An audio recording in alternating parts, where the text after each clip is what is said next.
Jie, aku ingin kamu menyadari apa artinya benar-benar putus asa sebelum kamu mati. Ling Tuyaxi tertawa terbahak-bahak, cahaya 4 pedang menjadi semakin terang, dan itu cukup untuk merobek apapun. Cahaya pedang secepat kilat dan akhirnya jatuh ke kaki Qin Yichen. Dia ingin mematahkan keempat anggota tubuhnya. Dia ingin mencuci noda di depan semua orang, agar semua orang tahu bahwa dia, Ling Tuya, tidak boleh tersinggung. Hai. Di tengah suara hembusan angin yang tajam, tiba-tiba terdengar suara vokal yang halus. Beberapa mata yang menatap simpul di dalam alam tiba-tiba menyusut. Yang bisa saya lihat hanyalah Qin Yichen, yang agak sulit bernapas, berdiri tegak saat ini. Dan hal yang paling menakutkan adalah di tangannya. Saya tidak tahu kapan harus menutupi sepasang lengan aneh. Sepasang penjaga tidak terlihat mencolok. Mereka juga tidak tahu materi apa yang dilemparkan. Tetapi gas hitam yang tertinggal di atasnya adalah ilusi yang membuat banyak orang berlama-lama, dan bahkan pikiran pun tertelan. Di tengah munculnya gas hitam, nafas yang keras dan kuat menyebar, membuat orang ingin menghindarinya. Pada saat yang singkat ini, senyum menyeringai di mulut tebing Ling Tu tiba-tiba membeku, dan dia menatap Qin Yichen dengan mata yang luar biasa. Karena, dia melihat bahwa 4 pancaran yang cukup untuk dengan mudah memotong tubuh Qin Yichen ternyata berhenti, tidak bisa bergerak sedikit pun. Dan dalam cahaya 4 pedang ini, itu benar-benar digenggam oleh tangan hitam di telapak tangan. Menggores. Kemudian, memegang 2 telapak tangan, 4 sinar yang tampaknya memisahkan segalanya dihancurkan oleh cubitan itu. Nya, bagaimana ini mungkin? Tanda seru. Melihat pemandangan ini, seseorang tiba-tiba berseru ngeri. Ling Tuya mengguncang hatinya, dan menatap Qin Yichen, yang merasa malu. Pada saat ini, yang terakhir juga perlahan mengangkat kepalanya, dan dia menemukan bahwa mata yang terakhir juga dipenuhi dengan gas hitam, seolah terbakar. Nyala api hitam. Pada saat ini, Qin Yichen dikelilingi oleh udara gelap, dan tubuhnya dipenuhi dengan nafas yang keras, membuatnya tampak seperti dewa iblis yang keluar dari neraka. Saat ini, Ling Tuya memiliki perasaan takut di hatinya. Ini adalah pertama kalinya dia mengembangkan rasa takut sejak dia mendapatkan warisan orang suci. Bahkan ketika dia menghadapi sinar cahaya Holy Lord, dia tidak pernah merasa seperti itu.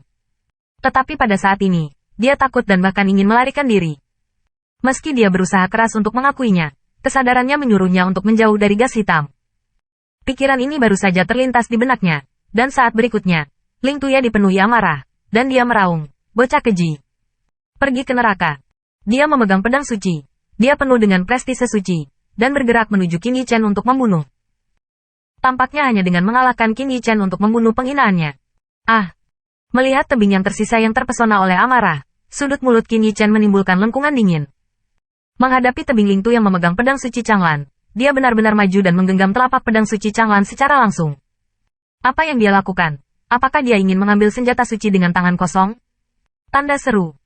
Di tempat kejadian, setelah melihat pemandangan ini, semua orang tidak dapat menahan napas dalam-dalam, dan mata dipenuhi dengan keheranan dan kebingungan. Bahkan Holy Lord yang suci dan pavilion-pavilion Tianya tidak bisa tetap tenang. Tidak, dia tidak bersenjata, hanya utusan dari Set Martial City, dan segera, perhatian tertuju pada lengan tergelap Qin Yichen.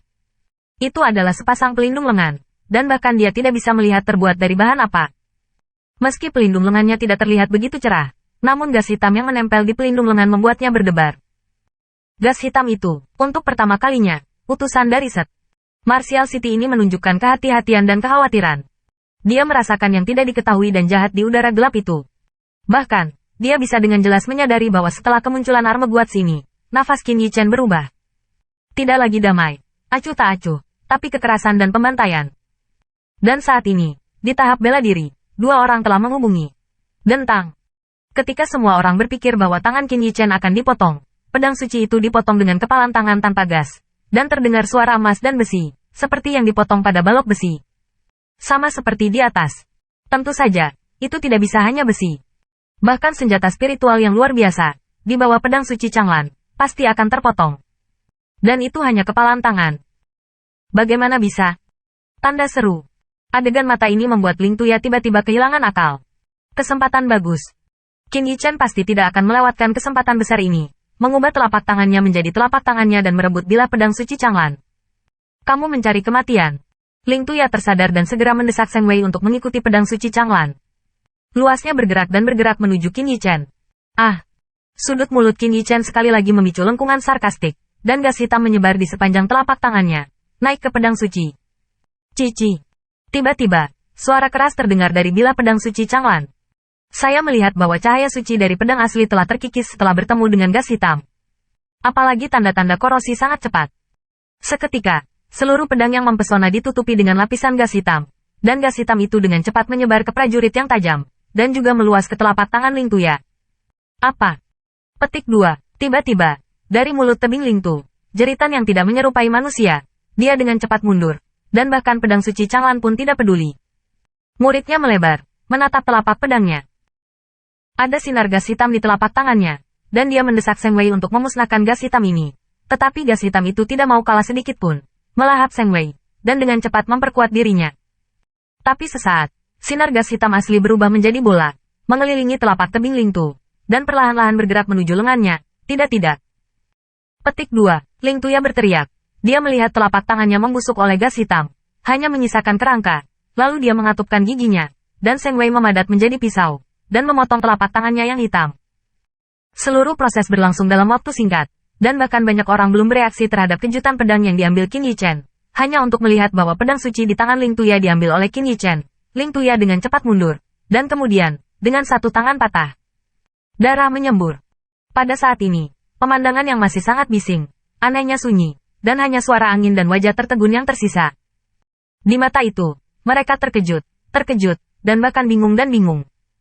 Jelas, mereka tidak dapat memahami mengapa, baik di alam atau dalam momentum, semua aspek tebing Ling Tu Qin Yichen ditekan, dan mereka akan tiba-tiba dibawa pergi tanpa sepatah kata pun, dan mereka akan menilai diri mereka sendiri.